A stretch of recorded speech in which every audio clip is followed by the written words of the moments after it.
Cheers. All right. Thanks so much for visiting. Man, I'm stoked to be here.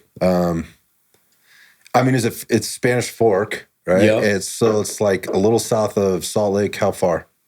Like 50 About miles? 45 minutes. Yeah, so not well without the snow, because I did not bring the California weather with me. You did not. I brought very cold, snowy weather. We came up from St. George yesterday. We barely beat the storm in, and they said it would be like, I don't know, 1 to 2 inches. When I opened up the van door this morning, there were at least 6 inches of snow on the ground. I think a foot. Did you see what's going on outside right now? Yeah. So, it's back. Yeah, so I'm not sure I'm getting out of here tonight, but it's great to be here. Thanks for having me up, man. I appreciate it. Yes, sir. No problem. Devin Soto, Tactical Cowboy. Yes. Here in Utah, man. And we just had 2 hours on the indoor range. Yes, sir. It's nice to have that as an option for me. So thanks for putting that together. Oh, yeah, it was fun. Great way to meet each other.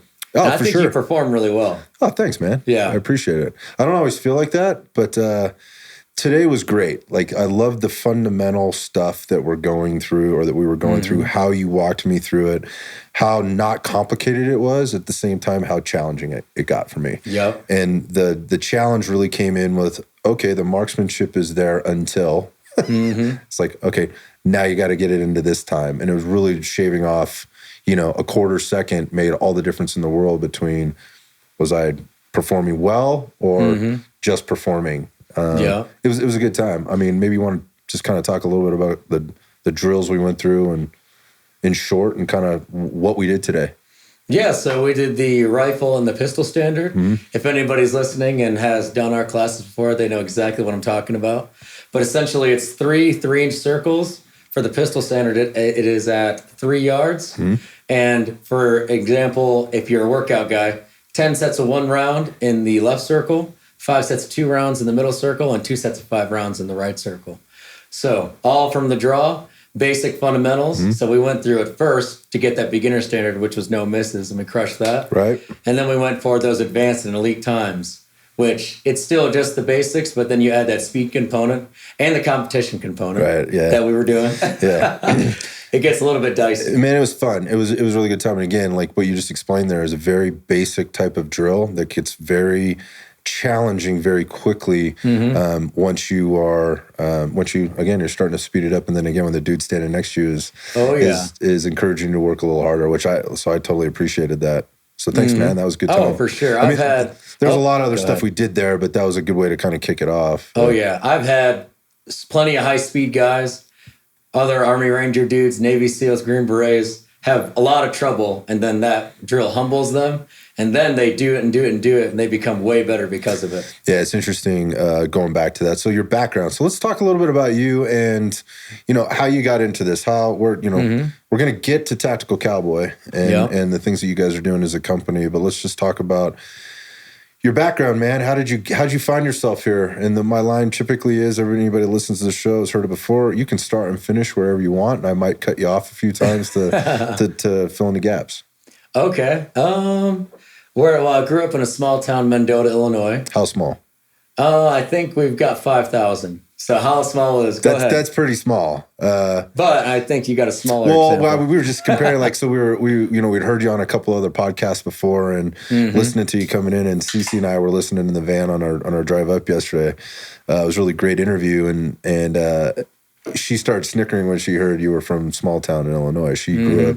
Well, most of high school in a very small town there called Newman, which is, I think, a bit south of where you were. But, man, I don't know if that town had 1,500 people in it when she was going up there. It was so small. Did it have its own school? It did. Wow. It did, but I think her graduating high school class had 16 or 20 kids in it. Nice. Yeah. So what about you? Did you have your own high school? Yeah, we had, I believe, 100 kids per grade. Wow, okay. And I knew these kids throughout my entire life. So that's interesting. So what's it like growing up in a town that small? I think it was awesome. Yeah, how so? Well, I hear other people's stories, I meet all sorts of different people now. And when I was younger, meeting people in the military that were from cities or even just places that maybe a town that size that would have 2 or 3 schools.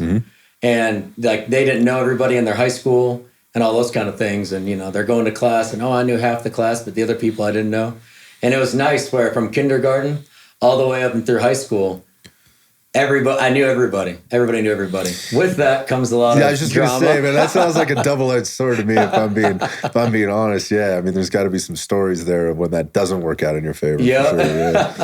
And it's kind of funny going back now. I don't live there, but a lot of the same people and friends live there. So go back home and see everybody. Yeah, is this like they think you're like from a big town now? I don't know. I'm not sure. Yeah. Yeah, it's cool having lived in a bunch of different places now and traveled a lot, where I can talk to them about it, and it's a good time. So let's talk about that. So, all right, grow up in a small town, go to high school there. I imagine, you're a fit dude. You've got a fitness background. Let's talk a little bit about that. I mean, I'm sure sports. That's how it all started. So I got into working out, I think my sophomore, junior year. And I remember the first time I went into the gym at the high school, I tried to bench press the 135, and it's literally fell on my face. You're one of those guys, huh? What? You could bench press 135 naturally from the get-go? No. Oh. No. But I didn't try to do that the first time I walked into the gym either. Well, all my buddies were, and they're like, oh, no big deal. Oh, well, if they can do it. And I bring it up, I'm like, oh my God, this is heavy. That must be how it feels for them. Right. And then, I had braces, and then it cut my lip open. Oh, that's a good learning lesson, isn't it? Wow. Okay. All right. I don't go heavy on bench. So that's the first experience. Yeah. Yeah, but I got really, really into fitness and stuff because I think it really helped me gain confidence as a young guy. Because I was pretty shy and everything in my younger years. So helped me get a lot of confidence there. Then I was we didn't have a gym in our town, but the town 20 minutes away, LaSalle, Peru, Illinois, they had a YMCA. So I was going there. So I had a car, so I drive there every day, get my fitness on. And I also worked at GNC, so that's pretty fun. Oh, you did the whole thing. Yeah. Oh, yeah. I was deep into the supplement game. Did you get in? I mean, sounds like you were pretty busy. Did you find any trouble back in those days? As a kid living in a small town? I mean, we often hear actually, about... no, I never even had a sip of alcohol until I got in the military. Is that right? It was pretty interesting. Yeah. I don't know. My grandmother, she was real influential in my life. And she was very strict, but not in an overbearing way, but in a way where she understood that if your kid is out after dark, mostly bad things are going to happen. There's not a lot of good stuff happening after whatever it is, 10 o'clock at night. Yeah. And, I got into some trouble sneaking out sometimes and everything all kids do. But boys will be boys and kids will be kids. Yep. Cool. But I was a pretty good kid, I'd say. So I know there's a military career there. Was it straight to the military? How did that happen? Yes. So I wasn't thinking military. I was thinking college, and I was thinking exercise science type stuff. Okay. I was really into it. And I was going to the YMCA at the time, like I said. And I was really good friends with this guy, Dave Martin. Later on, found out he was an Army recruiter, but he never told me right away. We were just really good buddies. Really awesome guy. Still friends with him today. You're friends with your Army recruiter today? Oh, yeah. I've had, throughout my entire military career, all amazing leadership and even the recruiter. I mean, I talked to so many guys because I did not serve. I didn't go through that process, but I talked to so many people that there's one of two things. One, they were very researched in going into it, and there was a process that they went through to finally get to wherever they got to, and that process included no, I'm not doing this, or I'm not even going to join this branch because they can't guarantee me what I want. I want to go over here, and they went to a different branch. Whatever. There's a lot of stories there.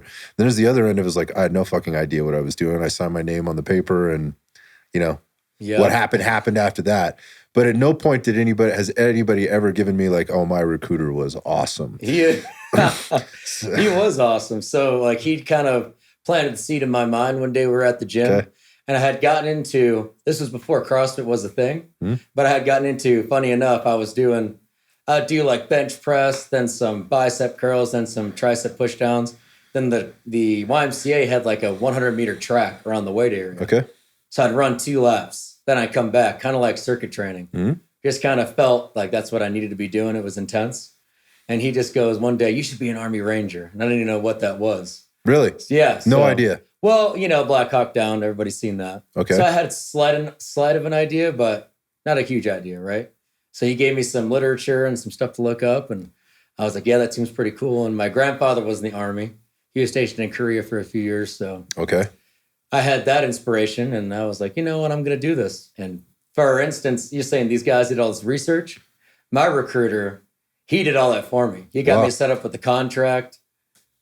I mean, he's the man. To go straight to the Rangers. To get an opportunity for sure to go to Ranger selection. Yeah. Yeah. So talk about that. So how does it work? Yeah. How does it work? I mean, how did that work for you? Well, it worked out really well. So it's called an option 40 contract. Okay. So that means, I believe, it's hard to remember now, but I believe you at least had to meet a certain physical standard criteria, like for your PT test or whatever. Yeah. And I think it was like a 90% or above. I can't remember. But you had to be fit, right? So if you graduated basic training and you had those PT standards, and I think there might have been some marksmanship with that too, you got to go to airborne school, which pretty much everybody passes, unless you get stuck in the push-ups, which sucks. They do this weird thing at airborne school. Have you heard about this? I don't know. I think they call it the 41 Club because it takes 42 push-ups to pass. This I have not heard of. It's just some military stuff. So basically at airborne school, you do your PT test. For every school you go to, you have to do a PT test. And all you have to do is get 42 push-ups in 2 minutes. Not too bad, right? Doesn't sound too bad. No. Sounds doable. Yes. But for some people, they'll still just say, because they have to fail, like they can't take everybody. So they'll just say your push-ups aren't counting. So you'll keep doing them and they'll be like 12, 12, 12, 12. What? Like, they're just not, whether it's a legit push-up or not? That actually happened to a guy I went to basic with. So you're just getting messed with. Oh, yeah. So he had an option 40 contract too. And I think, they just kept, telling him they're not counting and that's it. Wow. Okay. I'd never heard that story before. It's messed up. Okay. So you got in, but so you made it through all that. So airborne was good. Then RASP went really well. What's that? What's RASP? Ranger Assessment Selection Program. Yeah. So it's 8 weeks at Fort Benning, Georgia. And the first half is kind of a suck fest where they just see if you can grind it out through all like the physical stuff. And the second half is marksmanship and communications and medical and mobility and all these kind of things where they're still messing with you a lot physically and mentally, but more of a mental test where you actually had to pass like tests and everything. So how was the physical part for you? It was really difficult. Not going to lie. I know there's plenty of guys that I know that'd be like, oh man, they'll say, even like basic, not that the basic was crazy difficult, but some of those damn ruck marches, they were no joke. That was the thing? What sucked the most? I remember on our last ruck march, I think it was 15 miles. And that fucked me up good. So, I've not done this. I mean, I know what rucking is, but how much are we carrying? Like, what does that look and feel like? I mean, what's the terrain? I believe the standard was like a 45 or 50 pound pack and your weapon. And I think that's minus water. Yeah. And are you like having to navigate the whole time and then like no? So this was a forced ruck march. This is just full on like you're rucking from here to here, and we're gonna make it suck as hard. Yep, it was like one of the culminating events. Okay. But I would say the hardest part about all this stuff for like basic RASP was running for me. I was not a good runner. Yeah, so I hear Rangers run a lot. That's just pretty much what they do. Oh my God. Just a lot. Yeah. Dude. Do you run now? So I think I'm a better runner now, which is funny because I'm 31. But I think it's because at some point, when it was like halfway through college, I started making the decision that I'm going to get good at running. And I did like a half marathon up in the mountains in Colorado. Okay. And now I just think I have more mental fortitude for running. Like I hadn't ran because I've been doing a lot of strength training. Mm-hmm. I've been doing sprinting and strength training. So I haven't ran over a mile in months. But yesterday I just ran 3 miles with my dog. Nothing crazy, like a 9-minute pace.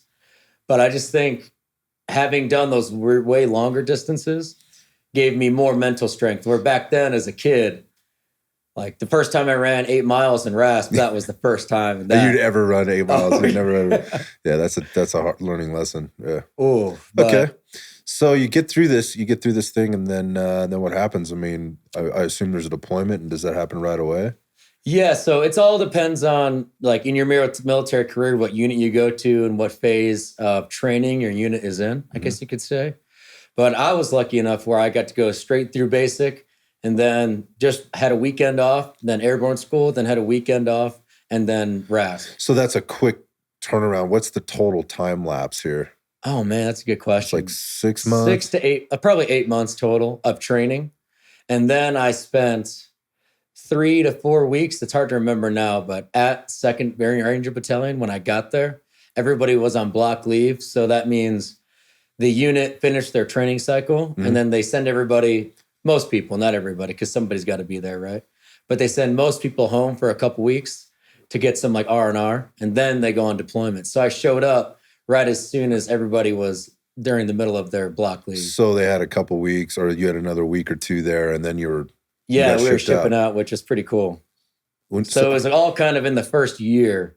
I got all those experiences. Man, yeah. Which was good, though, because it kept me mentally into it. Man, it seems like, that seems very accelerated. When I hear stories about people going through the selection process, then having to go to schools and maybe not even they get rolled out, there's an injury, they have to get rolled back a little bit, and they have to come through. This thing can take like almost years to get through. Yeah, like I had a few buddies that were in the basic training class before me, but we went into the same RASP class because if like, I can't remember the exact details, right? But if they let 100 people into RASP and there's 120 people, well, 20 people aren't going to get in there, and then I have to wait another month or two to get into the next class. So you're just in holding. You just get pushed back. Yep. I was lucky enough where I didn't ever have to do any holding periods. So I'm doing the math here. So you're barely 20 years old when all this is going down. Yep, pretty much. I mean, you're a young guy. That seems, I don't know. You joined at 19, right? And you're already getting shipped out at 20. That just, again, that seems accelerated to me. What do I know? I'm happy it was accelerated, though, because I noticed halfway through my military career, once I finally got into the swing of things and, deployment, training cycle, leave, at that point, you get into a different mindset of you're not relaxed, but you know what I'm saying? Kind of like when you start a new job. When you start that new job, the first couple of months, you're like wound tight, you're focused. Then you get used to your job. And then you're just not going through the motions, but you're relaxed. And starting another new job doesn't sound very fun. Right. You're punching in, you're punching out. I like where I'm at. Exactly. Yeah, let's just keep it going steady. So it was good to have all that immediately. So it kept me in that mindset. And then get right into it. Yeah, I got it. So let's talk about the deployments, man. So what was the first one like? The first one was awesome. Yeah, we were up in northern Afghanistan, and we were with Delta Squadron, which is cool. So I'm like, I didn't know anything about that stuff. Your first deployment at Ranger Battalion, they shave your head. So everybody knows you're a new guy. Okay, gotcha. And I'm around all these, my guys, the Ranger platoon, they're super squared away, obviously. Then we got these Delta cats that we're going out with. And obviously they're super high speed. So and they're older. You had no idea about Delta at this point? I did, but only thing I knew was from cinema? Yeah, like how would I really know anything, That's funny. Yeah. They were really cool dudes. How so? They were very relaxed, confident, not in your face. You think of like a hardcore military guy. Okay. No, I'd say they're more along the lines of just intelligent, quiet professionals. I got a couple guys that were my leadership that are doing that now, I believe. And yeah, they're really, really squared away dudes, like calm, professional, intelligent, motivated guys. Okay. That's who you could expect. So it's interesting you coming in as such a quote unquote young guy, right? Or how fast you kind of move through the process and joining the battalion when you joined, or the platoon, the battalion when you joined it. How did that play with those guys? You coming in as the new guy? Delta guys? No, as the new guy as a new Ranger with the other Rangers. So most Rangers are young. Yeah, because the selection's only 8 weeks. Okay. And really, they always say the selection really starts after you pass. Because then you get to battalion, it's not like you're treated like one of the guys. Like you made it. Yeah. No, you didn't make shit. Yeah, so you're brand new. Now you got to actually learn the job. Where in other selection processes, they're a lot longer. Okay. Where maybe, I haven't been to the other ones, right? But I perceive it as maybe they train you up on more of those things during the selection process. Where at battalion, it's the 8 weeks of, can you make it? You made that. And then it's, now you got to prove yourself to us, get up to speed. Got it. Prove your marksmanship, your other skills, all that kind of thing. Cool. Well, what a cool experience. Oh, yeah. I'm totally blessed. And I owe it all to my recruiter. Yeah, it's just going back to that situation. So, you're out in Afghanistan as a young guy. You go through deployment. How many deployments did you? 4. 4 total. Yeah. Is that average, or is that pretty standard? It depends on how long you're in. I was really, really blessed with the timing. So in that first year, I got to do that trip. Okay. So I got to do 4 trips total in a 5-year enlistment, which most of the time guys would have 3. but just the timing worked out for me. Gotcha. Yep. Anything that stands out as like the career moment for you and on any of your time in the Army? That's a great question. What would be a career moment? I would actually say one of the best times I had was when I was with this group of guys right here. Okay. So that was my squad. I was in weapons squad, and me and that fella right there, that guy standing in front of me. Yep. Leandro Hasso, we were really, really good friends, and we were a machine gun team. And that was like a 2 to 3 week event we did down in California. I believe it was near San Jose. Okay. Is there a mill base?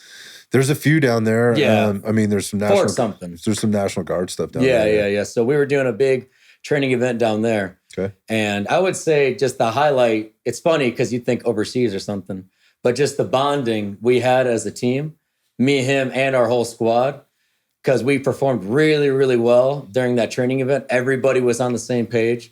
It was just a really, really fun time. That's cool. So you keep coming back to the training and the teamwork stuff. Yeah, that's true. You know, and the being squared away and just having your stuff together. That's what I get about you. And that's why I was so, excited about having that opportunity to meet with you, because when I see, and I want to talk about this, but when I see what you're kind of putting out on social media, and that's kind of where our world lives, that's how you find out about people. It seems very much that way. It's very squared away. What you see, what I'm hearing from you now is what I see in the media. It's nothing, it's not flashy. It's not anything other than, hey, we're doing these things and we're trying to do these things really, really well. We're not trying to get outside our lane here. And I find that very refreshing, dude. Yeah, I think you nailed it with that. When we started, I was apprehensive to do all the social media stuff at first. But then it really came down to how, that's just how you do it nowadays, like you said. Right. That's how you advertise. Yeah, it is. It's weird. Yeah. It's weird.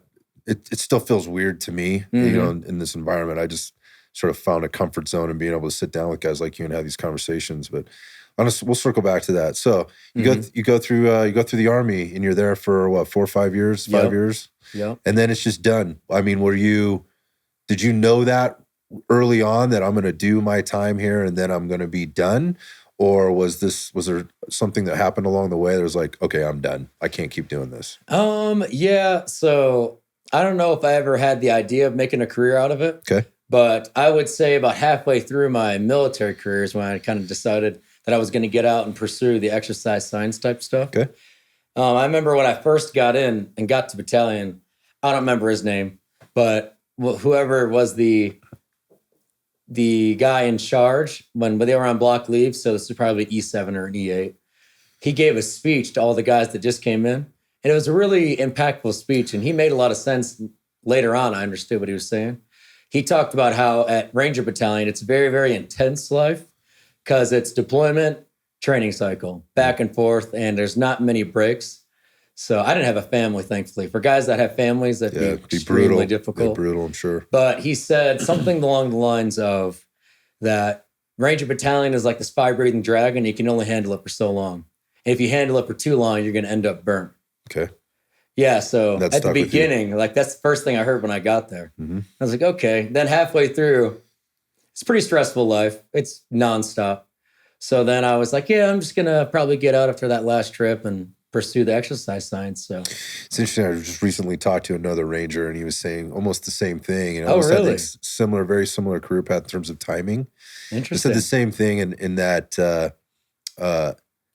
the stress that you're under, like you handle it, but then you look at the outside world and you see that as, you know what, the outside world is not so stressful.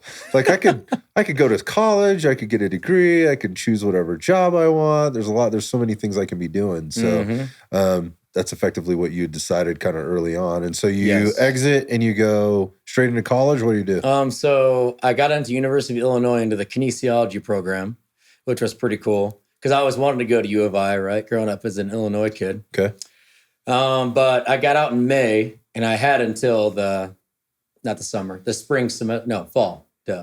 fall semester to attend class. So I had all this break time. So I did a super long road trip, did pretty much every national park you'd want to hit in the western half of the country, which was pretty awesome. That's when I first came out to Utah.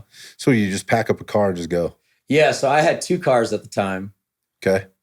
I was not good with my money. Okay.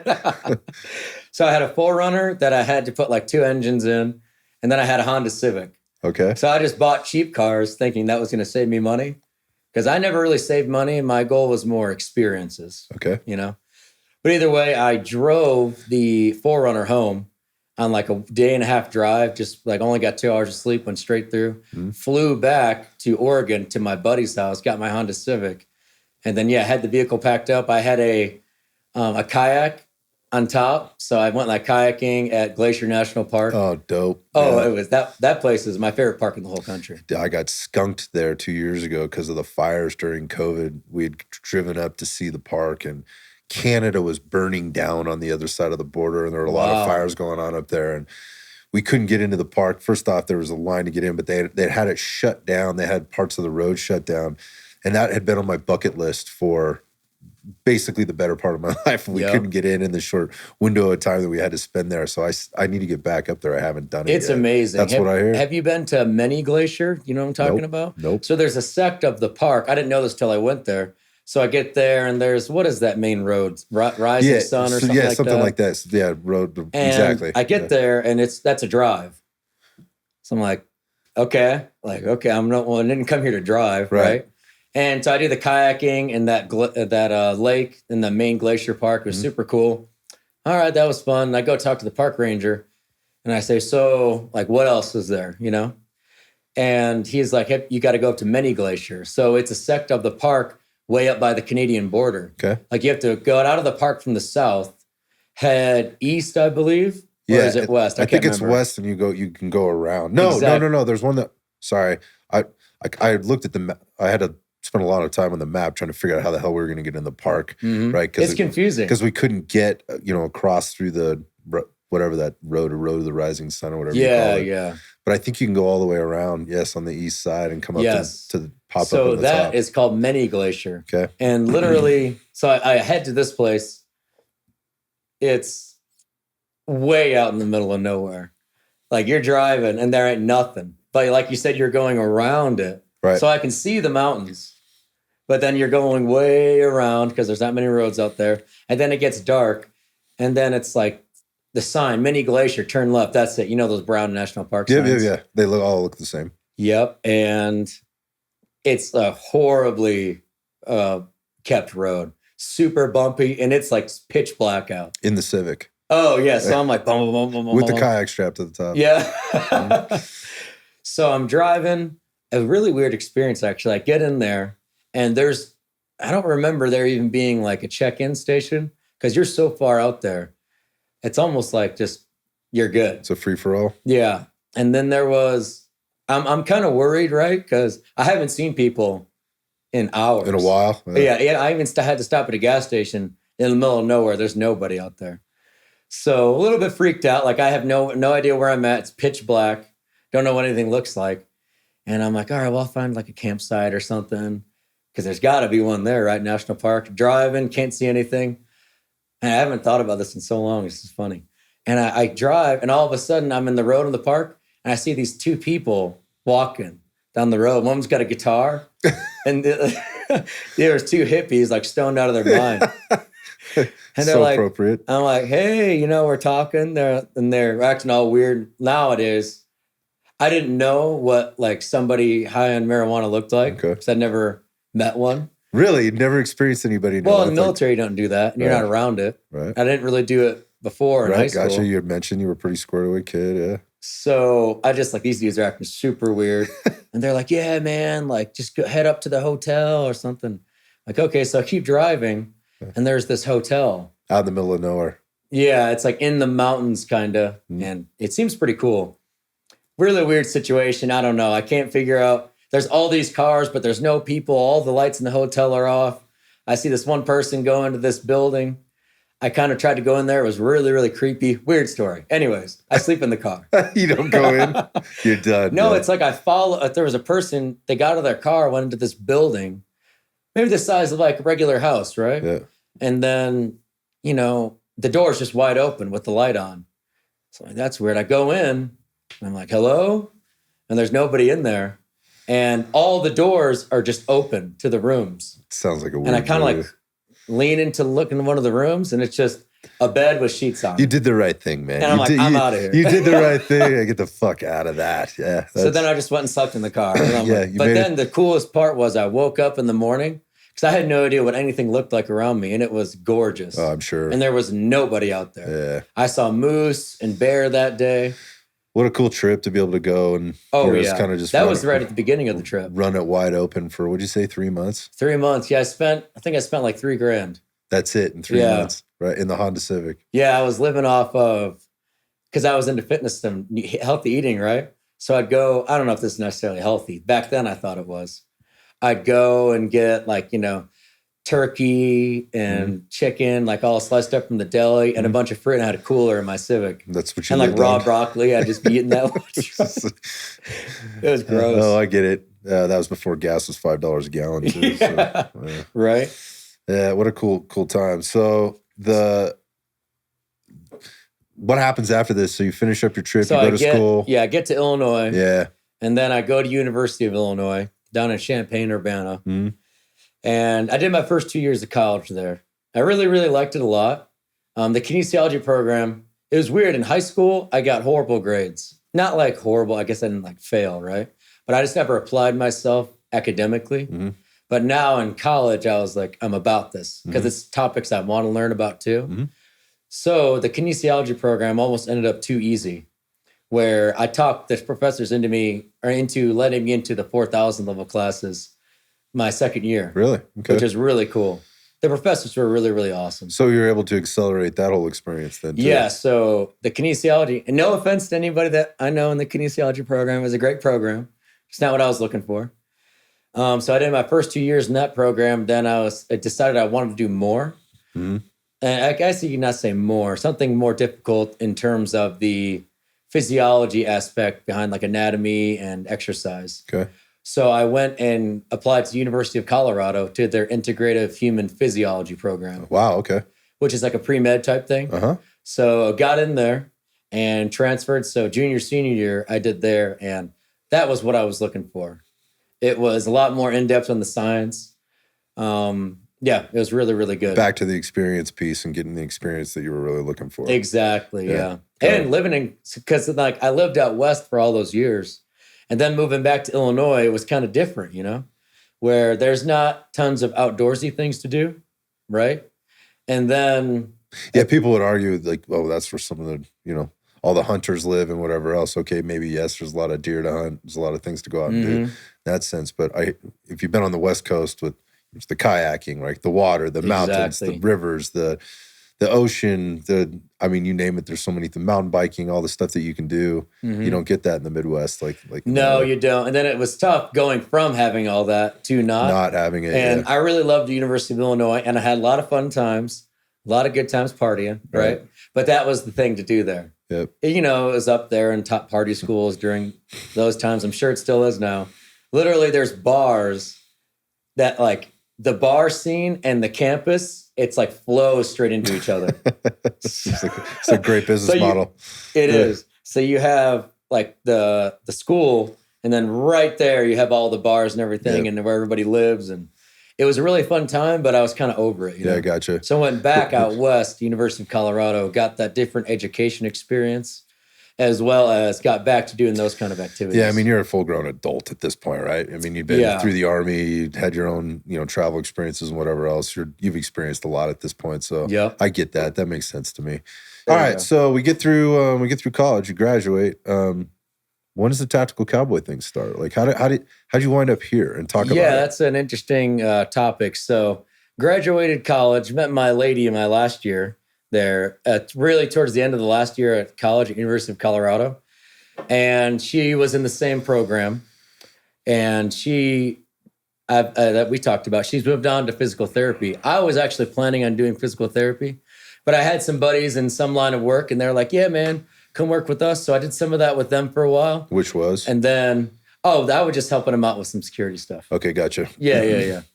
And that was pretty fun. I had a really good time. I learned a lot, and I still learn a lot from him. But then COVID happened, and all that stuff stopped, right? You're not traveling anywhere. You're not going state to state. You're not going anywhere. Okay. And we were in Colorado. So as you know, being in California, it was pretty strict. Very. COVID type California was wild. Yeah.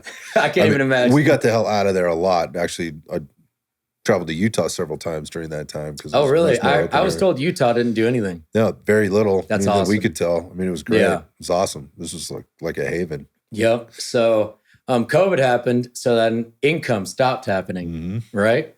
So it was kind of a pressure creates diamonds type scenario. Right at that same time, my lady got into Rocky Mountain University of Health Professions here in Provo. So we were moved out here, still wasn't doing anything with my buddy in terms of work.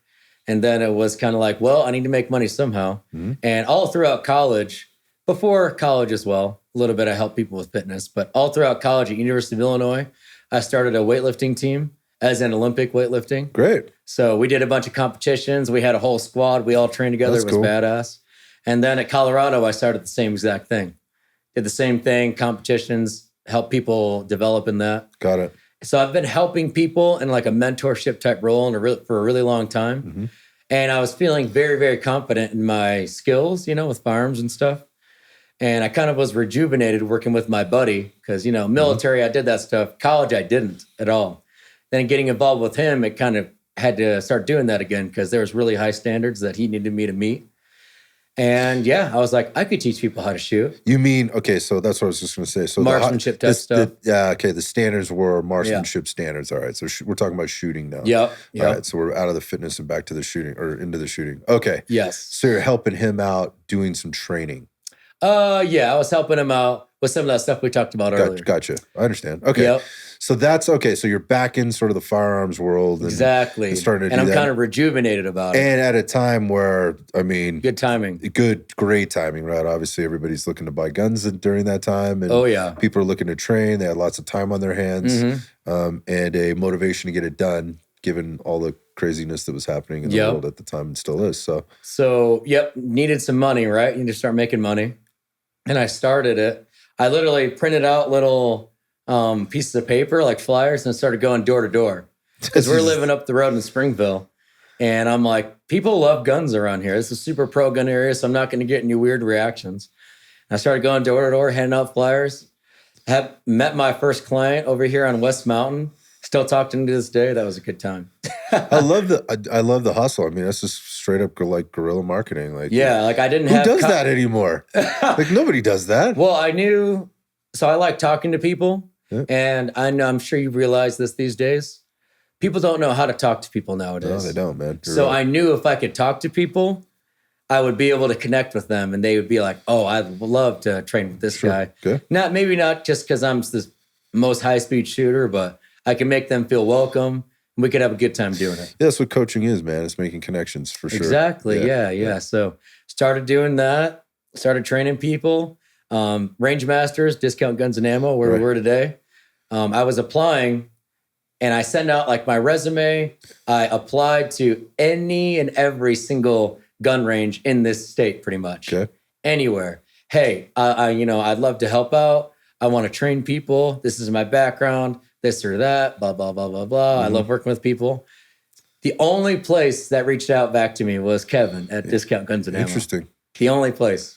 Everybody else missed out. It's a good vibe over there, I'll tell you that. Yeah, it's so relaxed, right? How lucky, yeah. So I go in there and meet him.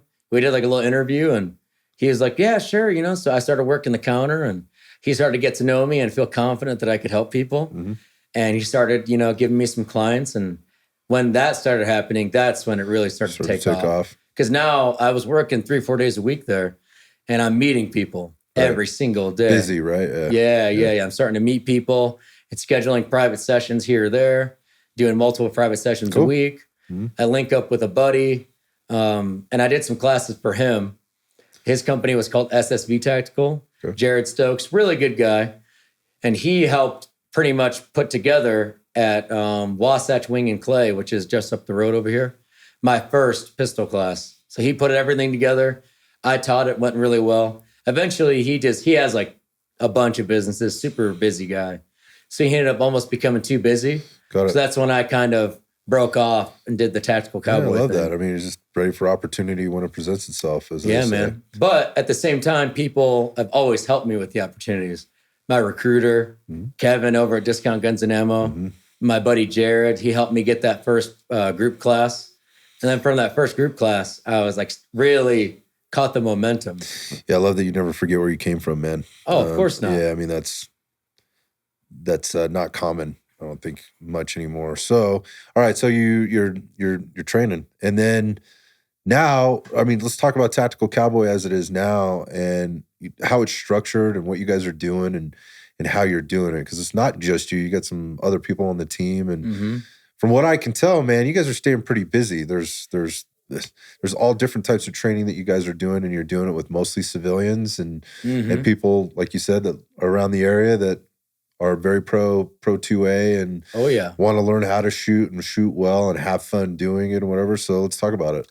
Yeah, so we do a ton of different things. Everything from basic marksmanship all the way to medical, small unit tactics. Actually, this summer, every summer, once a year, we hold an event called the Tactical Retreat. Okay. I call it LARPing at its finest. I love that. Now, let's talk. we got to talk about that. Yeah, so we take people up into the mountains for a couple of days at my buddy's property up Spanish Fork Canyon. Okay. And we do the whole thing. Like I said, LARPing at its finest. Frickin'. I love that you call it what it is too, man. It is what it is. Let's be real. Yeah, that's great. But people sign up for this stuff. They love this stuff, right? Why? That's also why we call it the Tactical Retreat. Right. Because it's like a getaway weekend for the guys. It's fun as hell, right? Exactly. It's got to be. I mean, I saw this, some of the media you guys put together. It looked like a really great time. People were having fun. They're working out a bit. They're out in the wilderness, in nature, soaking it in. Talk a little bit about it. I mean, what are some of the things you guys do? Yeah, so people they think LARPing, that immediately it's got like a negative connotation to it. Yeah. But I think there's a lot of people that do it that don't want to admit that they do it, right? And that's really what they're doing all the time. You guys are just taking it to a whole nother level. Yeah, so we bring them out there. We kind of put together like a mini ranger school for them where we teach them all the basics of small unit tactics that we want them to know. All fundamental stuff, nothing like crazy high speed because we only have a weekend, right? Right. So we get that base going and then we have them go set up wherever they strategically in the canyon decide they want to with the information we've given them. And then we have intel drops. So our situation last year was like, oh no, the cartel invaded Utah and they've done these strategic things and these guys are bad dudes. And then the intel drops would be like, hey, they're in this area. We want you to go, take care of them. Got it. Take care of the bad guy cartels that have invaded our area. Yeah.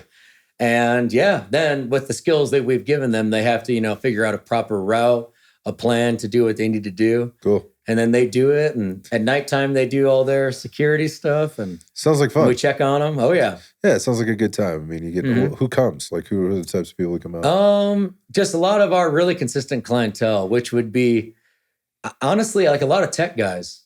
Is that right? A lot of people that are into, because you up in I guess you don't know. Up in Lehigh, there's a lot of like tech. Okay. I'm not too familiar with tech, so I don't know a lot of I live in the heartland, man. I'm right in Silicon Valley. So yeah. Very you get familiar. it. I know the type. There's a lot of that here, but still the people are conservative. You know what I mean? Mm-hmm. So they probably got, they're tech guys, so they have a great career. So they've got all these high-speed gear and weapons and night vision, but they don't really know how to use it. So I'd say that's like a big part of our clientele, but... Yeah, so they're putting together the basic skills. Like they want the stuff, the gear, they want to learn how to use it. I get it. I wonder if, those, you said it's like your basic, or it's your regular clientele that you guys work with on a regular basis. That would make sense to me because what you're asking them to do is well beyond what they do on the range on the daily basis. Basically, shooting is this much. Yeah, that much of exactly. So it's very little of it. This is an experience. This is not necessarily training, right, to become a better marksman or be better with your firearm. This is an experience that you provide to the people that you train on a regular basis, which, and that's how I heard you present it before.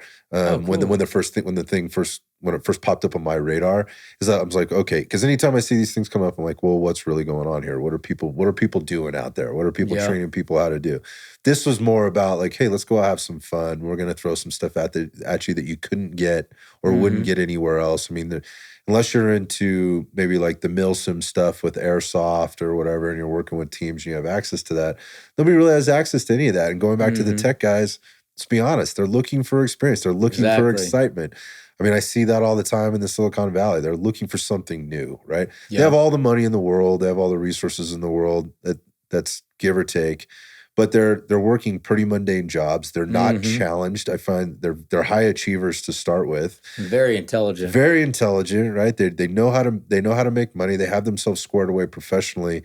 But there's all these missing pieces in their life. Their fitness is missing. Their health is missing. Their mental health is missing. And then their sense of adventure is buried under all of that, right? So I think their sense of adventure and their brotherhood aspect. Oh, it's none of that. So right? I think the best thing the guys got out of Tactical Retreat last year was teamwork and depending on each other. Right. And for something more than this project management that they have going on for whatever they're doing at work, which is for somebody else at the end of the day. None of them, they rarely work for themselves. They're working for somebody else.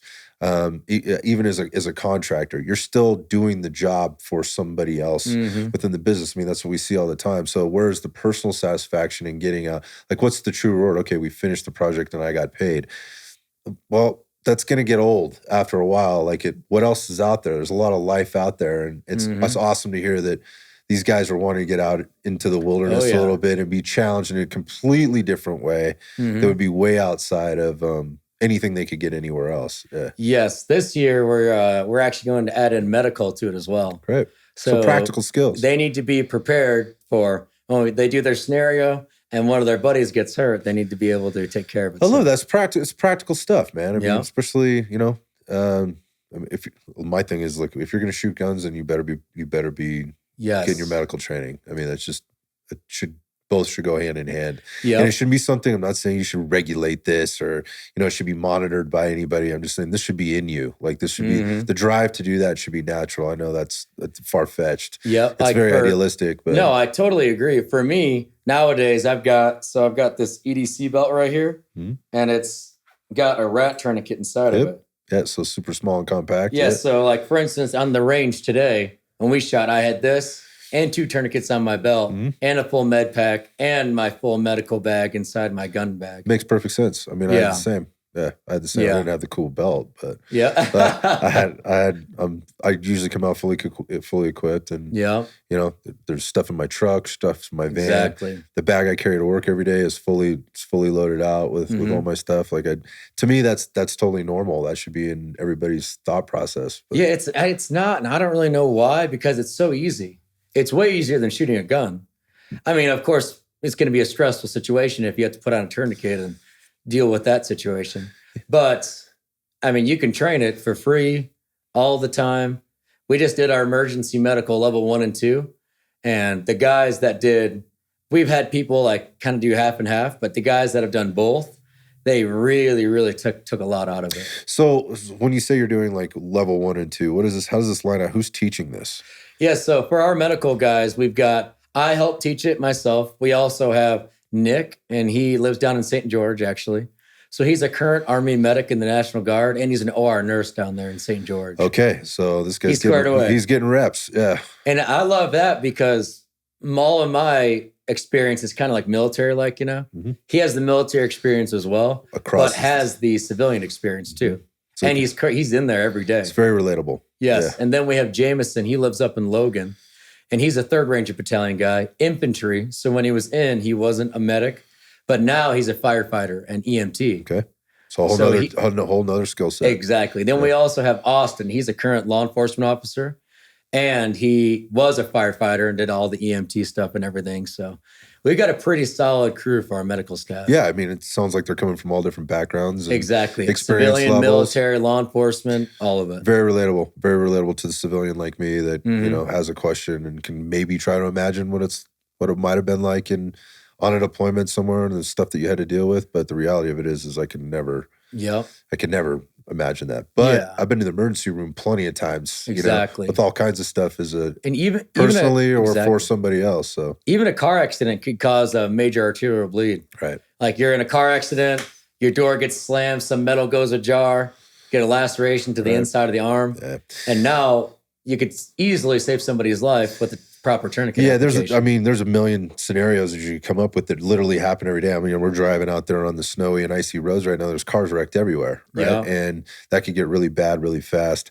I think what I love about this conversation is just like all the different things you guys are doing. You're not just doing one thing. You're not trying to be any one specific thing, but you're also not trying to get to be everything. And now people might argue that, yeah, but you just heard him say there's like LARPing at its finest. There's this medical stuff, and then there's the firearm stuff. They all work together. That's it. They all work together, and it's what I see you doing. We can come back to the social media piece here, which I wanted to do before.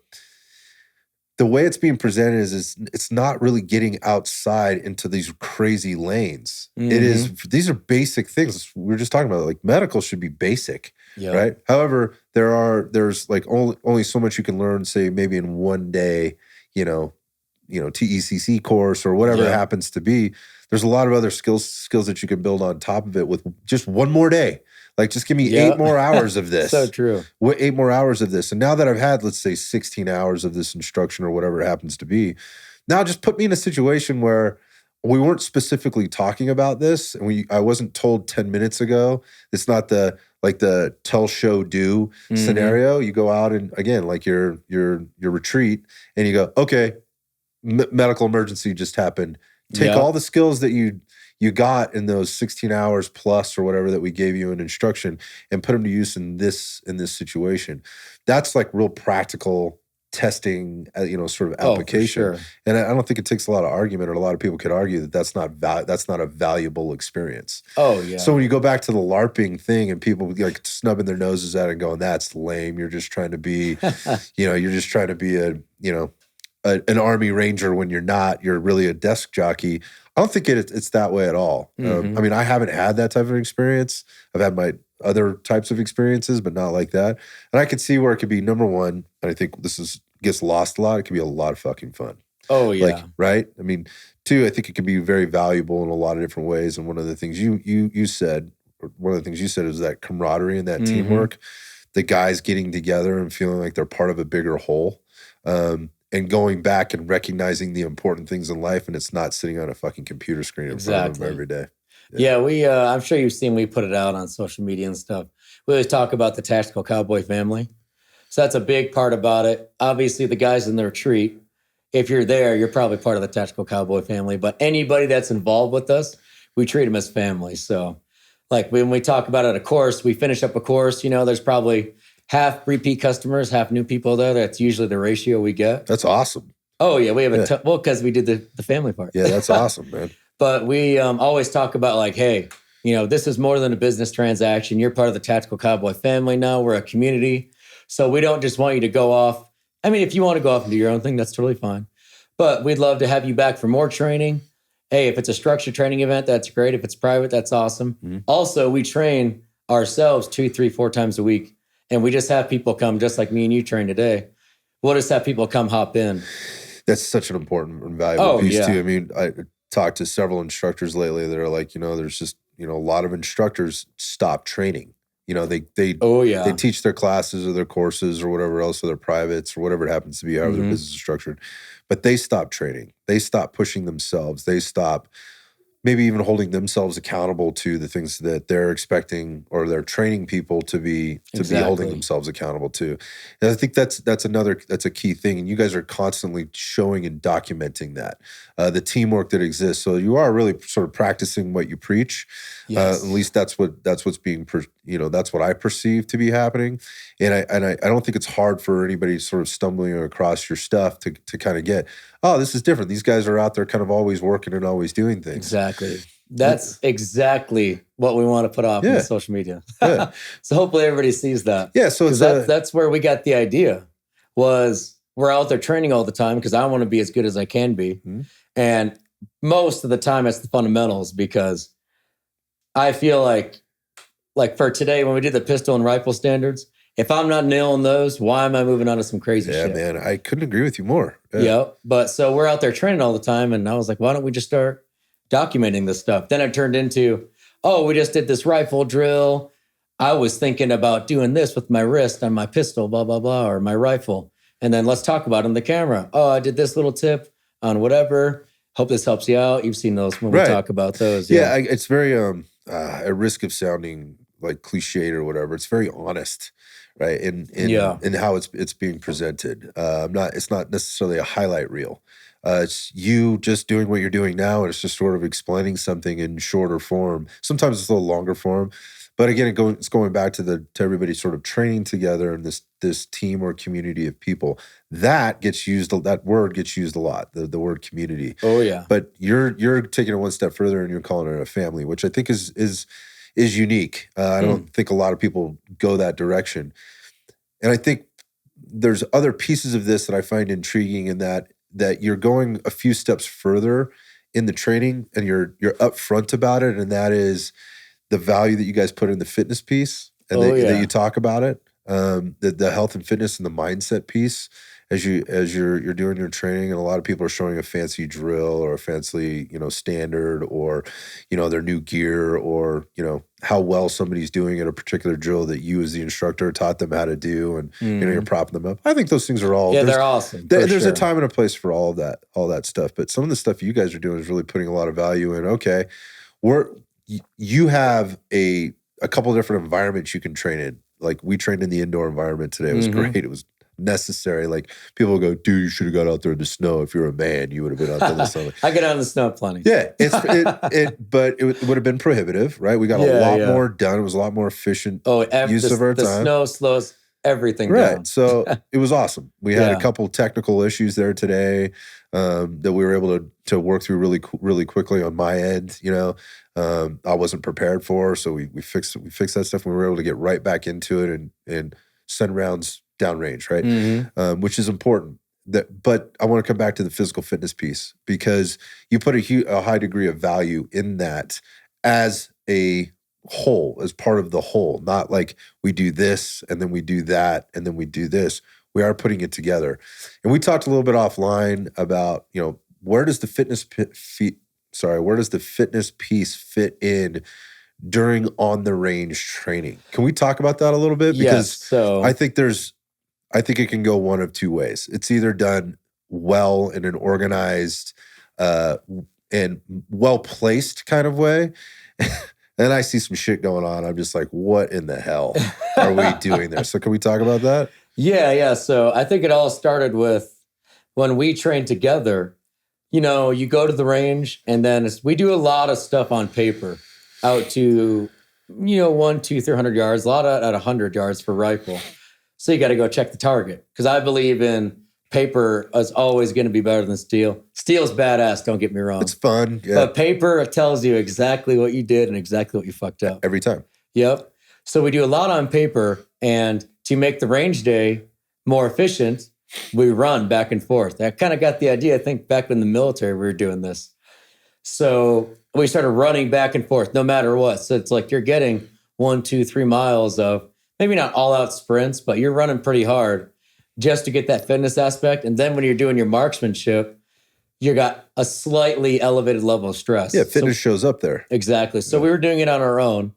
And then I wanted to start adding it into the classes. One thing we did this year, when we added the fitness piece in, we also added in every single class we do. Open enrollment classes, private, it's if you want it. But open enrollment there's actually a grading criteria. So usually about 90% of the people end up passing. So then you walk away with a graded criteria, but also on top of that, we wanted to add that fitness piece in. So then we don't do anything crazy like we talked about earlier, but all we do is whenever we check targets or whenever we go get ammo or whenever we run to this or whenever we move to this new position on the range to say shoot steel out to 500 or something, we run. And it's not like we're all out sprinting.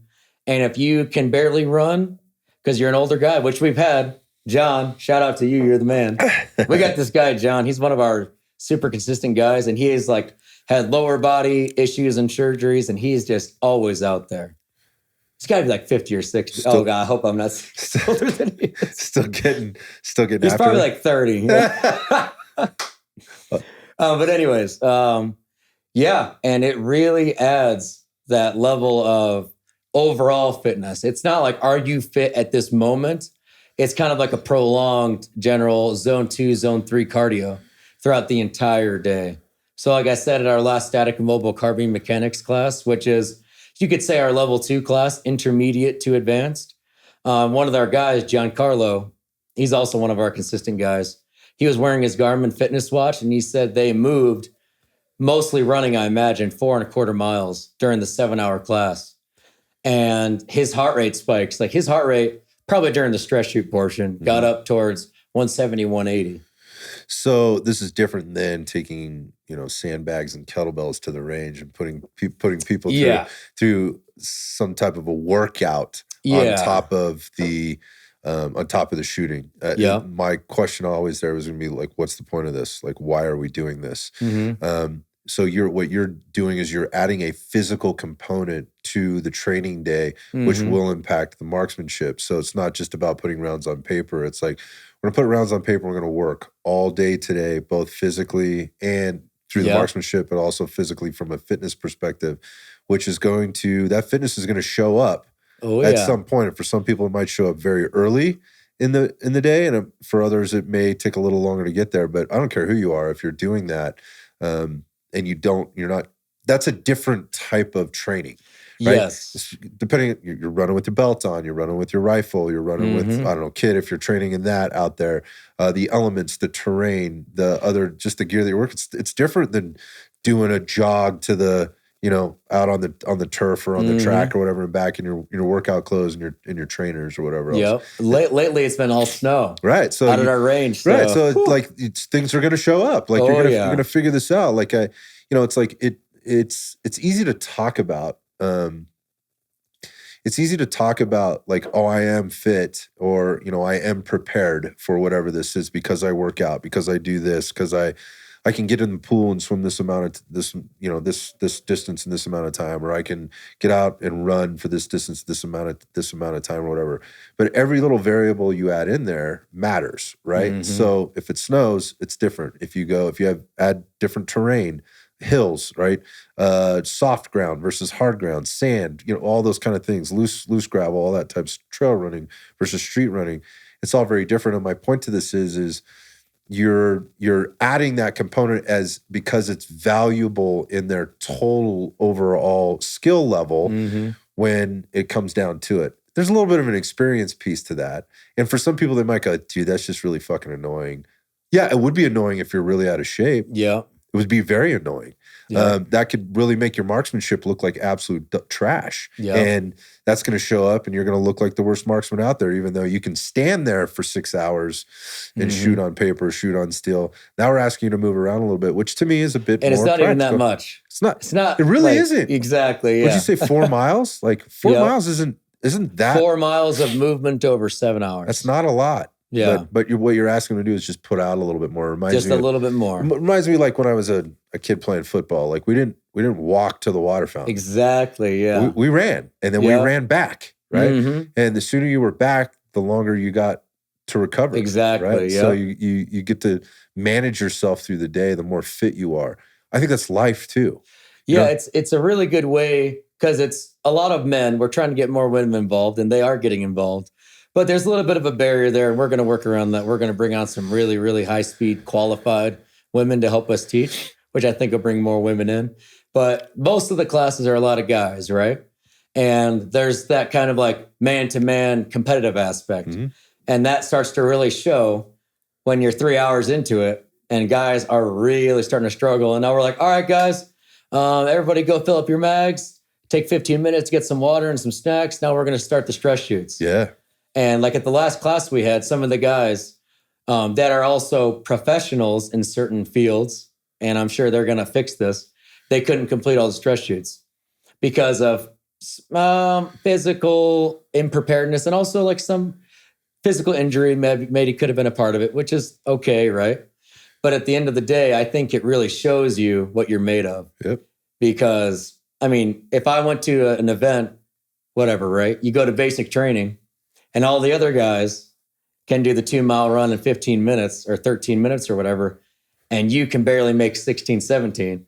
Now you're going to look at yourself and be like, what do I need to do to improve? Yeah, 1,000%. It's just like looking at the paper. Right? Yeah, You know, yeah, it's exactly. like and then we go down and look at the paper and you look at everybody else's. Yeah. And everybody's doing that, right? Everybody's doing that. So, I mean, I guess my question would be, do you see people like getting frustrated and shying away from the training because the fitness is the thing that's keeping them from coming back? I've actually seen a lot of positive feedback about it, which you might expect some negative, but at the end of every single class, pretty much we always hear somebody say, we always do a powwow. What'd you think? You know, TCTS family stuff. And fitness is always a part of it. A certain amount of guys are always like, yeah, man, I really need to increase my fitness. And we've had multiple guys that have done our course or our courses, and that inspired them to lose tons of weight and become more fit, cardiovascular-wise, strength-wise. And we have, you know, you met Blake today, our video guy. Me and him and one of our really consistent guys, Drew, we were driving down to the range for the classes that day. And we did some cool like video type stuff on the way down there, just some candid questions that Blake got from social media from people. And we ended up just talking about it. And his name's Drew. Drew ended up talking about how, like, you know, ever since he started the first class, it was a real gut check for him. And the tactical retreat was a real gut check for him. And then he's lost like 30, 40 pounds and he's running all the time. Yep. Now he's texting all like the group chats that the TCTS has. Like, hey, who wants to meet up to hit the track this week? Oh, yeah. Because you challenged him to do something that was difficult for him at the time. And I think that is, you know, a lot of where we are these days is that people aren't doing hard things. Yeah. They're not challenging themselves, or it's too easy to not have to do it. Like, I can find a workaround. I'll get a note from my mom to not have to do fucking PE in school, right? Like, it's a problem, right? Like, kids, PE's getting cut out of school, right? Because we don't run the mile in elementary school and junior high anymore because it embarrasses kids. In California. And I was always scared of the mile as a kid. I hated it. But guess what? I had to do it. Oh, right? Yeah. And you know what I hated worse? The thing I hated the most about it was coming in last or coming into the back of the pack. So guess what that did? That motivated me to not be at the back of the pack. I was never the first place, and I was okay with that. I just didn't want to be in the back. And you know, that's kind of where things started for me, is like, it was like being the worst at something. Like, I don't want to be the worst. Yeah. I don't have to be the best, but I can't be the worst. Oh yeah. Like, I was just decided like one day that wasn't what I was going to do. A lot of people know my story and some people don't, but that's where that's how fitness got into my life, actually, was in junior high when they did the presidential physical fitness testing. Oh yeah. And we got to the pull-ups. Right? And they lined the schoolyard up, or on the schoolyard there's 2 pull-up bars. There's 3, but they lined the classes up. So there was a boys class and a girls class to this hour in PE. And they just lined us up, and they had this little box or bench step stool that you can step up on to grab the bar, because none of us were tall enough to reach up and grab that thing. And they just take one kid at a time. One teacher was standing, or and 2 teachers, 2 kids. Everybody's watching. Yeah. Right? And you either could or you couldn't. Right? And so I got up there. I don't know. Like, here's my thing. Like, I didn't know what I thought was going to happen, but I didn't realize, like, until the moment happened where I was hanging from that bar and I could not move. Oh, and the girl next to me did like 3 or 4 pull-ups. Oh, man. And I came off that bar and I was mortified. Oh, I bet. But at the same time, I was now very aware. Like, I was aware of where I was, right? And that was the point, is I got tested. And if I had not been pushed to that point, I wouldn't have felt I wouldn't have felt mortified. I wouldn't have felt a little bit embarrassed. I wouldn't have gone home at the end of the day with my ego bruised, with maybe feeling a little bit sorry for myself, right? For a minute. And then that was like in 8th grade. By next year, nobody could do more fucking pull-ups than me, right? Because as the story goes, the lot across from my parents' house was owned by PG&E, and because they had electrical, lines running through it that'll probably give me cancer, that I probably have cancer from now. They couldn't build on it, so they put a park out there. And in the park, they had those little physical fitness stations, and the pull-up bar was literally across the street from the house. But it got me on the pull-up bar, and I just started doing pull-ups. But if I had not been pushed, if I had not been tested in that way and a little bit embarrassed, I would have never done that. I probably wouldn't have found a career and a passion for health and fitness and all that kind of stuff. So I think it's important that we do that. I think it's, the argument would be is when is it appropriate and when is it not appropriate? And what I get from, kind of when I see what you guys have done with the website, specifically when you look at the description of classes, it's very upfront. This is going to be physically active. You are going, this is vigorous.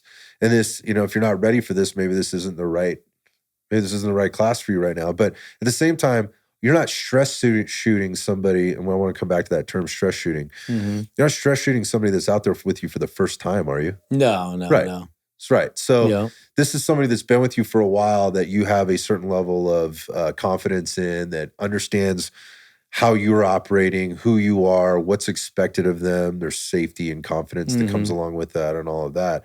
So this is like a level 2 type of thing, right? Exactly. Yeah. It's one of those things where if you induce something like that too early, then their level of competency, I guess you could say, with the skills you're trying to get them to learn, it's not there. So it's just going to be all over the place. Right. So, and that's not going to help them. That's not a smart business model to run. Yeah. Right. And at the same time, like the only way you can do this is to get repeat customers. And you get repeat customers likely through the relationships in the family kind of oriented business that you're running. So you get people to come back and want to be challenged and be okay with this, even if they're not the fastest or the best or whatever else. And one thing interesting we do with our stress shoots, like I say, so let's talk about that. Yeah, everything is graded.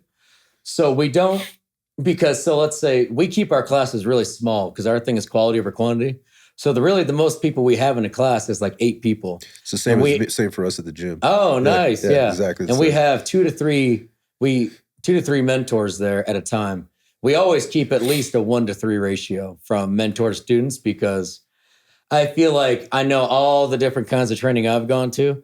When there's a ton of students and very few SMEs, it's not very fun. You're not getting any one-on-one attention. You're basically just doing drills at that point. And a lot of times I see in a lot of higher end classes, you pay like $800 for a 1-day thing. And you got 30 people. And there's one badass dude. Right. And there's 30 people. And it's like, you talk to him twice. And that's the last thing we want to do. But anyways, so what we'll do is for the stress shoots, they're graded on simply your performance of engaging the target and we usually use barricades with them because we usually put in barricades and stress shoot and mobility together. Okay. So we set it up where we'll have 3 to 4 mentors there at the class. And then like in this last one, they had to run 200 meters through the snow to their first barrier, which that sucks. That's a long way. There's something about when you're running in the snow, it's like your whole body's contracted because you're bracing in case you fall, but you're still running hard. It's like a whole body workout. Anyways, they get there and you don't know we have a ton of steel targets at our range. You don't know which ones they're going to tell you to engage. Could be 50, could be 200 meters, 300 meters, whatever. We already taught you how to use the barriers, how to control your breath, how to properly do this with the trigger. Right. So all we want you to do, we don't put a rush on it. He'll say, hey, shoot target 13 twice and target 12 twice.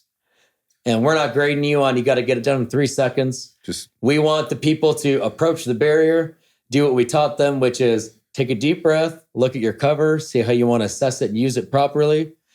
Gather yourself because you're stressed. Well, yeah, while your heart rate's up, right? Gather yourself, get set in a good position, nail the target twice, move on to the next one, nail the target twice.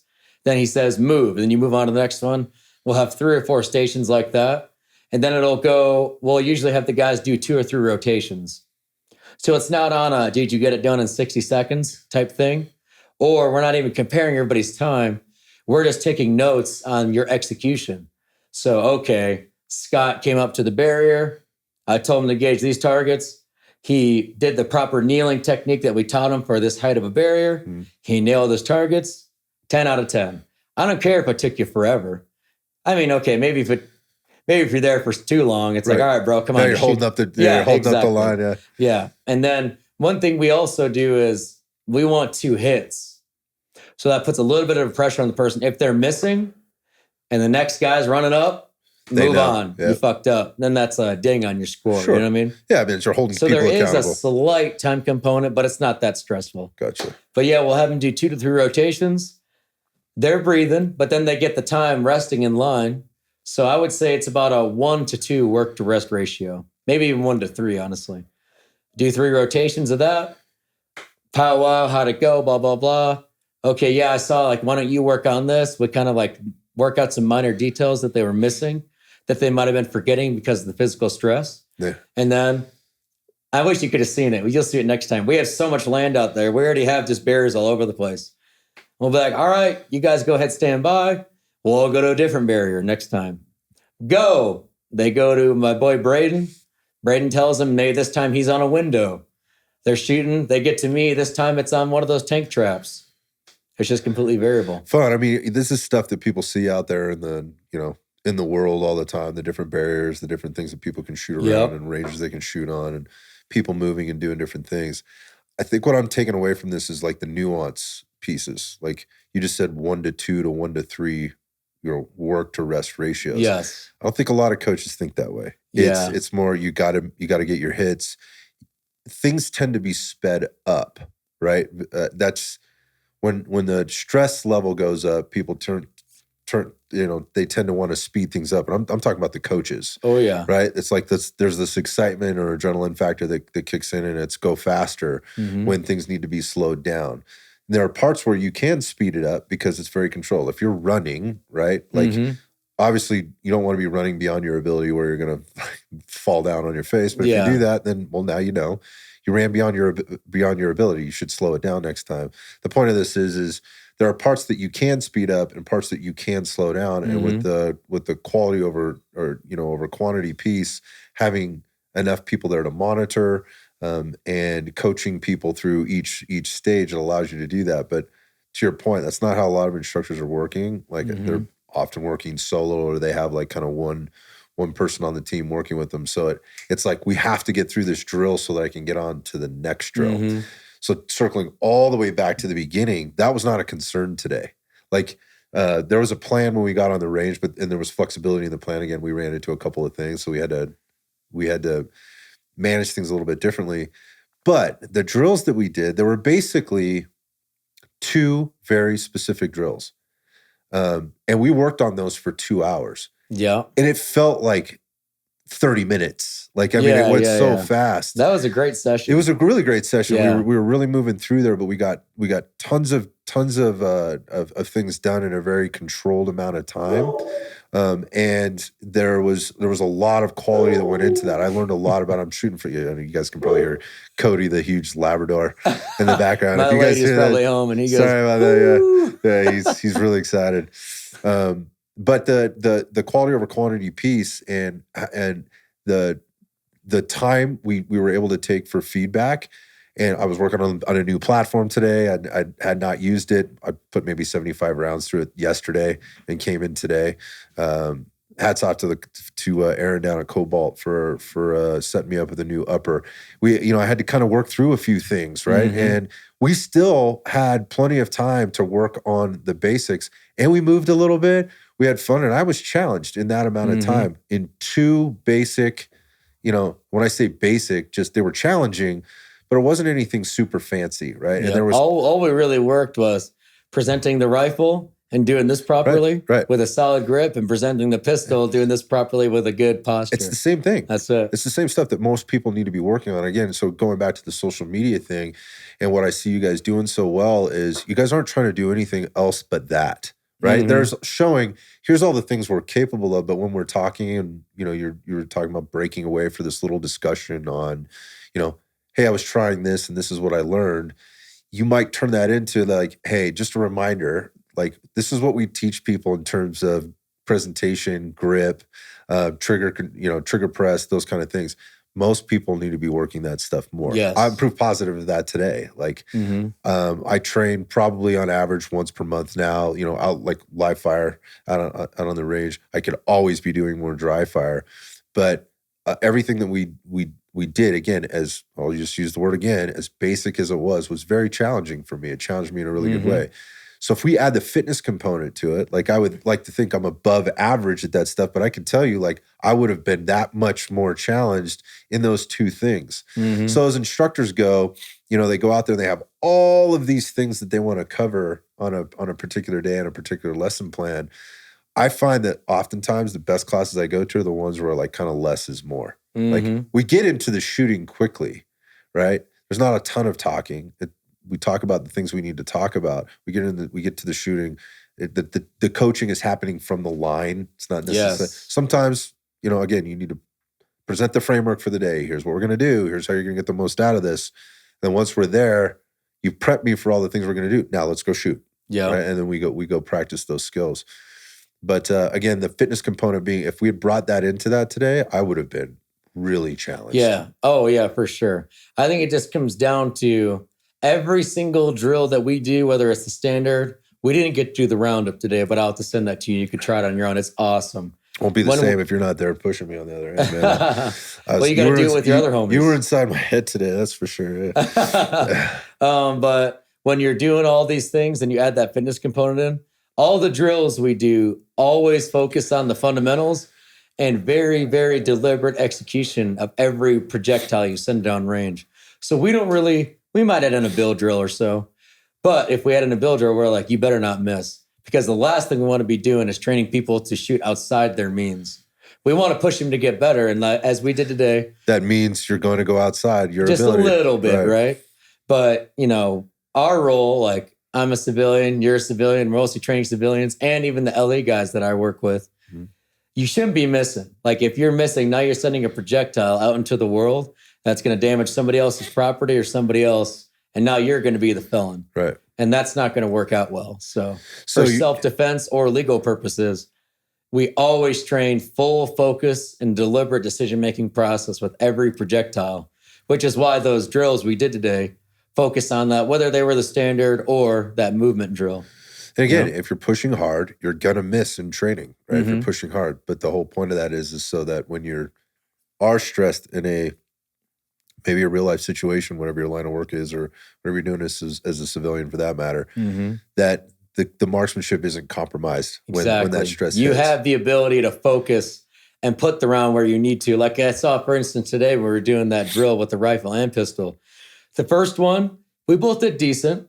Second one, we sped it up and opened up a little bit, both of us. Last one, we sped it up even more. But it tightened it up. Right. So like that's what we're going for. Okay, now I figured out, like we talked about the pressure I need to put on the rifle, how I transitioned to the pistol, my walking, all these things. I felt I guess you could say, I had a good enough kinesthetic awareness to dial everything in to execute properly. That's important. Just one thing to add here. There wasn't a time where we were firing any more than 5 rounds at a time in succession. Yeah. Which, like everybody wants to go out there and burn shit down. Like I love that's which fun. Is badass. That's fun, right? That's fun for me too.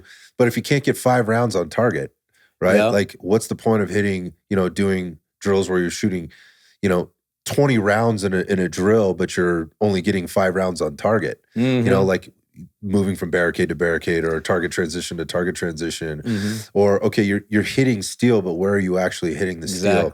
Those kind of things. So those are things that I take away from the training that I'm doing. And again, just not to blow it up too much, but I really enjoyed just kind of not slowing it down, but I guess quieting the noise around all the other things that you kind of see out there with fancy targets and and here's this special drill that's going to make you better at this. If you can't hit 5 rounds, in a B8 circle from 25 yards, right?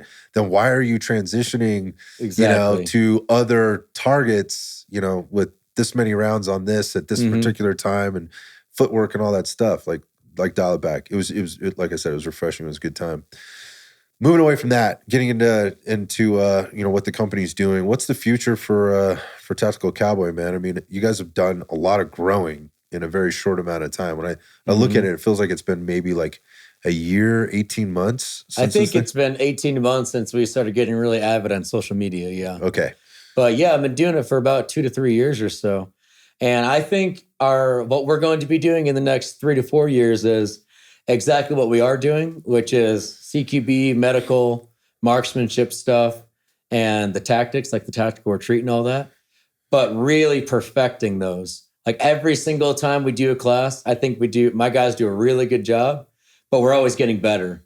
And I can see it in them, like they're getting better, I'm getting better, getting more comfortable. So one thing we don't want to do is stretch ourselves too thin. Yep. Where now, I've got 10 different levels of carbine, but really only level 1 and 2 is what we've done. And like Level 9 is just some new crazy shit. You know what I mean? Oh, I totally know. People try to scale things Just like fitness. way too fast. Yes, like stick to the basics. Yeah. Yeah. So we're going to focus on what we're doing right now because we feel like we provide a really good product with all those different options and a kind of a holistic approach. Yeah, I love that. And mentor development. So like, we call our guys mentors, not instructors, because we want to provide. That. What's up? I've caught that. Yeah. We want to provide that more of a guiding of your journey instead of telling you what to do. Like, this is the hard answer. We believe like dynamic environments don't really work well with one way to do things, right? Like I remember in the military, they always said, don't walk backwards in CQB. Well, eventually I can only turn my hips so far. And if I'm an adult, I can switch my feet and walk a little bit backwards for a few steps and I can shoot like that.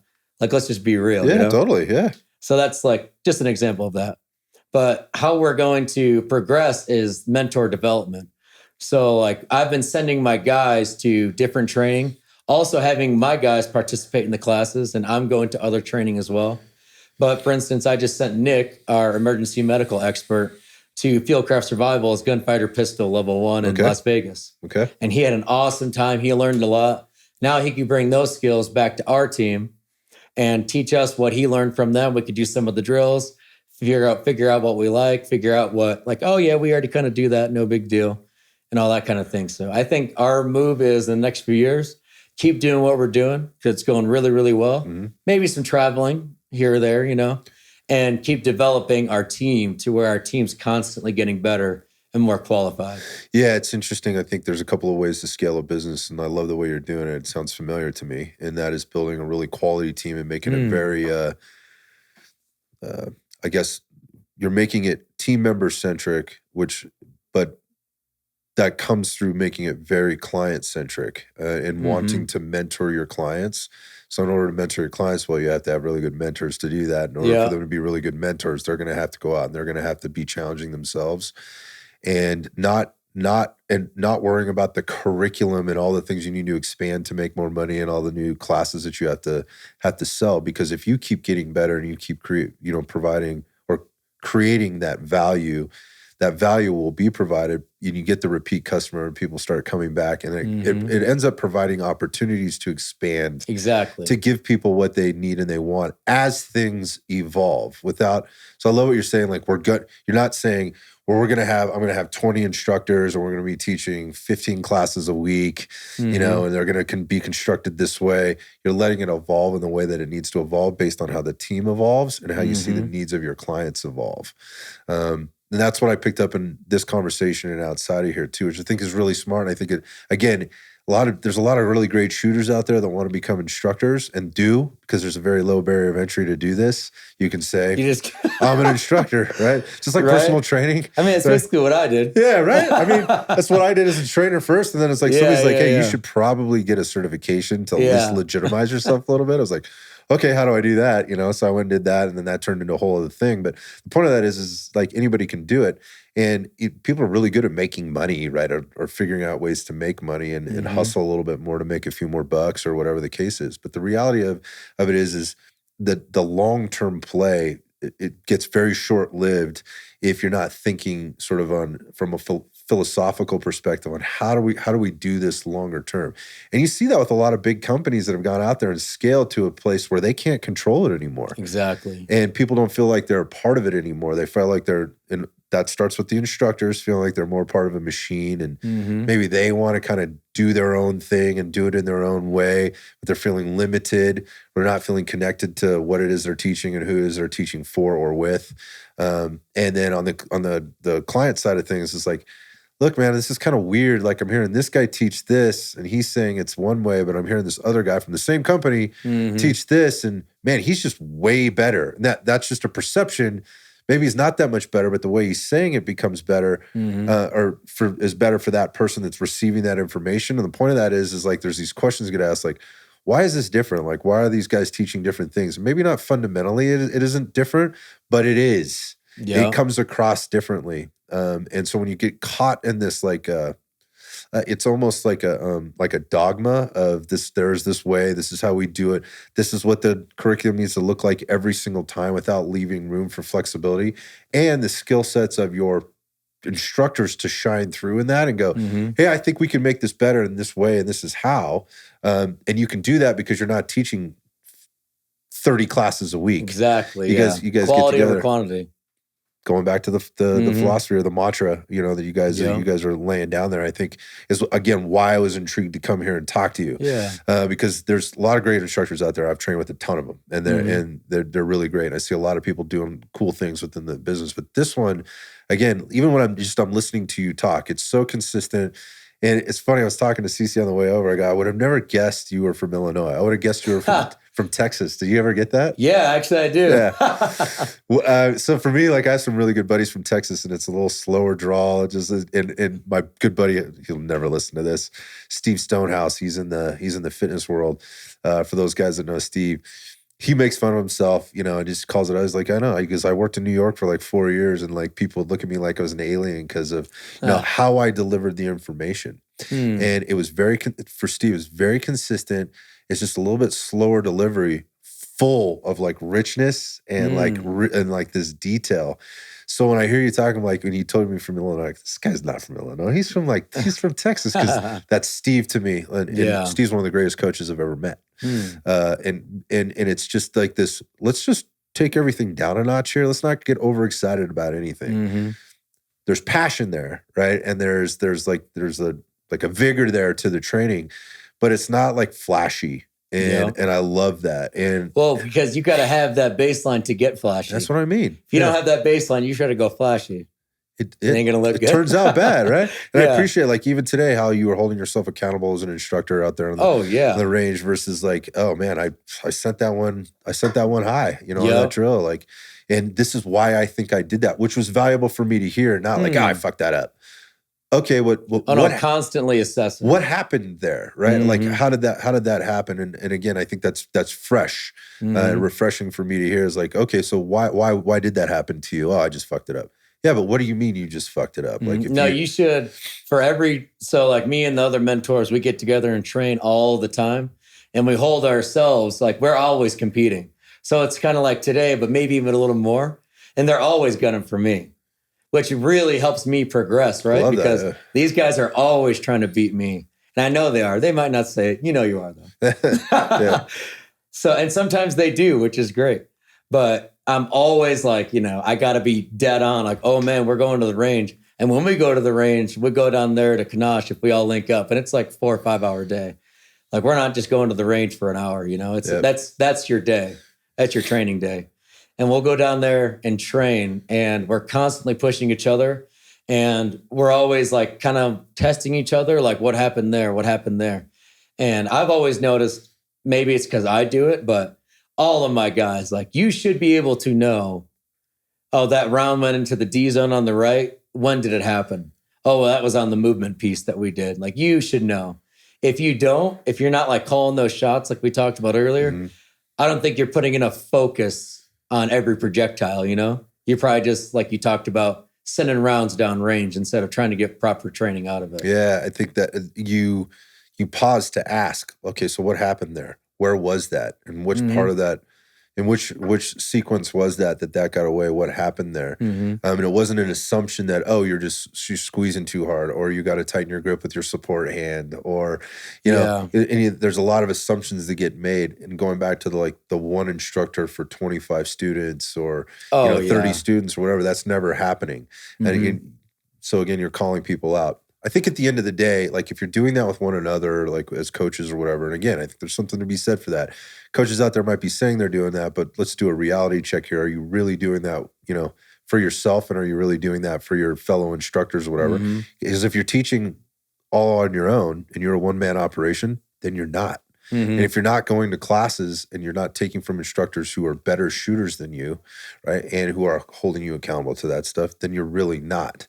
It's going back to this, like, again, this holistic approach to looking at it. It's looking at all the good stuff, but it's also looking at all the bad stuff, and how do you put it together to make it resonate for somebody as a whole. And the whole stuff, again, is like this holistic approach to it. And what it looks like to me is it's a lifestyle. For sure. It's a total lifestyle. We live it. Yeah. Every day you get up, you eat, sleep, walk, drink, whatever, and talk this stuff all day long, every day. Yep. It just is who you are. It's like part of the fabric versus this isn't just something I do on the weekends, or I just think about every waking moment. It's like it's an obsession. Yeah. And I haven't always been this way. Like in the military, young guy, Ranger Battalion, Well, you talked about it being a job, right? Yeah. And like back then I didn't take marksmanship that seriously at all. Everybody had to qualify expert. I was mostly involved with the machine gun team, so I was a machine gunner, which I took a ton of pride in. But at the same time, marksmanship in the mill was never that much of a focus. It was the tactics, right? Which is obviously totally understandable. And I almost forgot where I was going with that. Damn.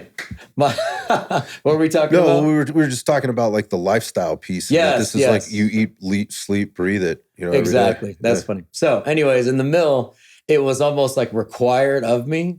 So they made me do it. I didn't make myself do it. I didn't even own a pistol until like right before I got out, and I bought my Glock 17. Yeah, so when you go to training for something like that, it's like you're being told you have to be there, right? Exactly. It's so the term I've heard used is like voluntold. Exactly. Like you don't have a choice. You're gonna go fucking do this, and this is what you're doing today because this is what we said you're gonna do. So there's no skin in the game. Exactly. Right? Then when I started getting involved after college with my buddy, and it was like, no, you're gonna have to start upping your standards and your marksmanship. And I started trying out those standards, and I was like, ooh, I got some work to do. And then I was like, I want to be the best I can be at it. Then when I started doing it myself, it really started taking off because it's just like fitness, right?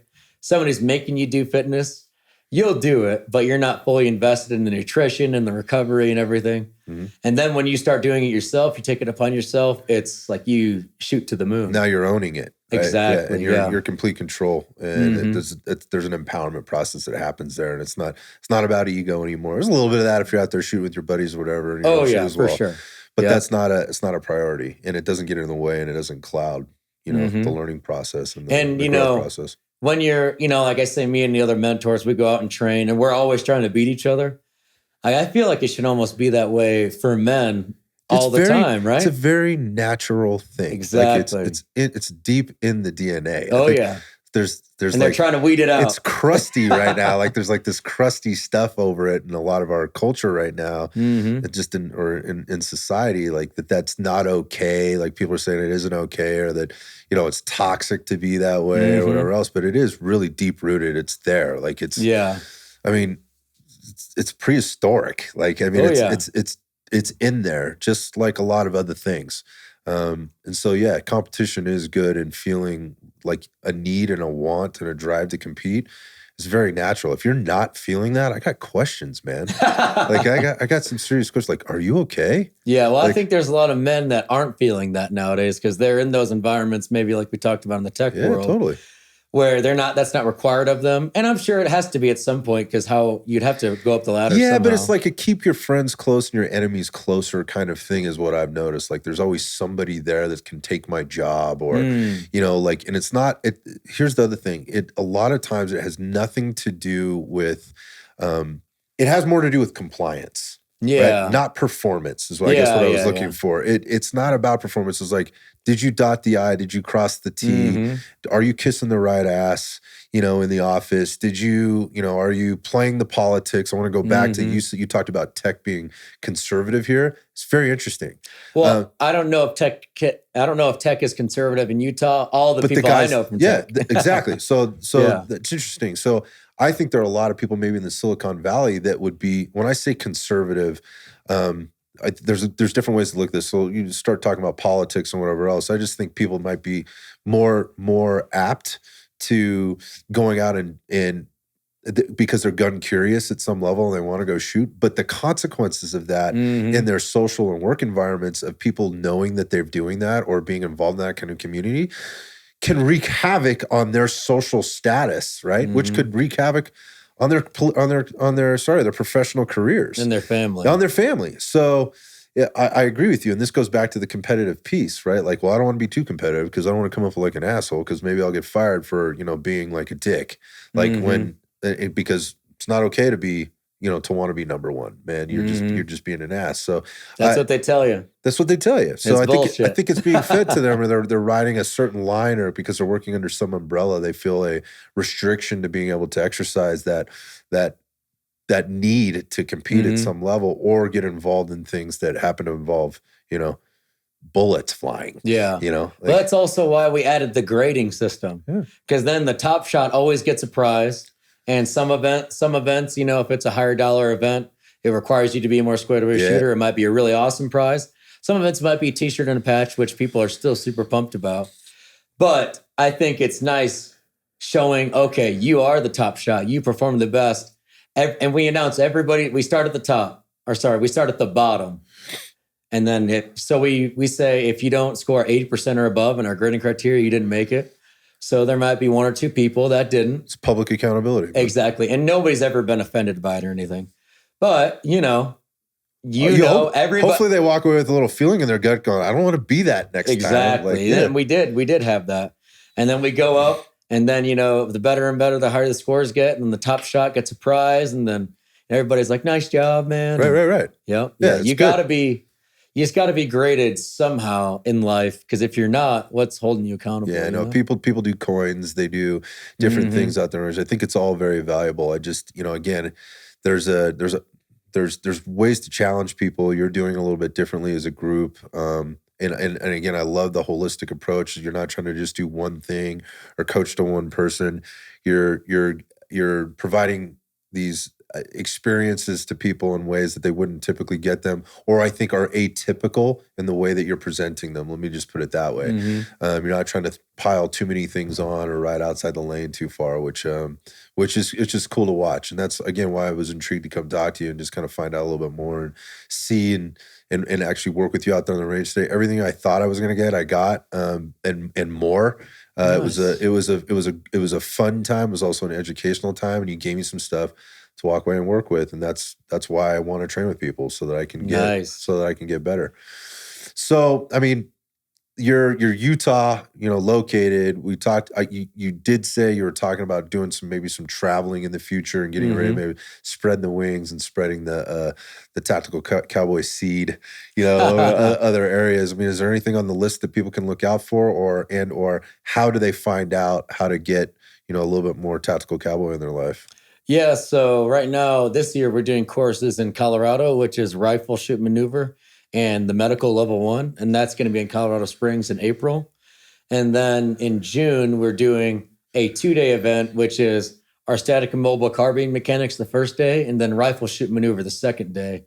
And that's in Sweet Home, Oregon, last weekend of June. Oh, wow. I know where that is. Oh, yeah, pretty nice area. Yeah. And then it's looking like we might go down in South Texas and do some training in December, November timeframe. I got some buddies down there that have invited me down. Super. But yeah, we have our website, thetacticalcowboy.com, and we have training schedule. You click the training schedule and it shows you all that stuff, and by the dates, and you can click details and research all of it and all that good stuff. But no, it's a gorgeous area, man. I mean, I mean, as far as the destination goes, this is a great spot to come. I mean, it's beautiful. I mean, you can't see much of the mountains right now because there's so much snow falling outside.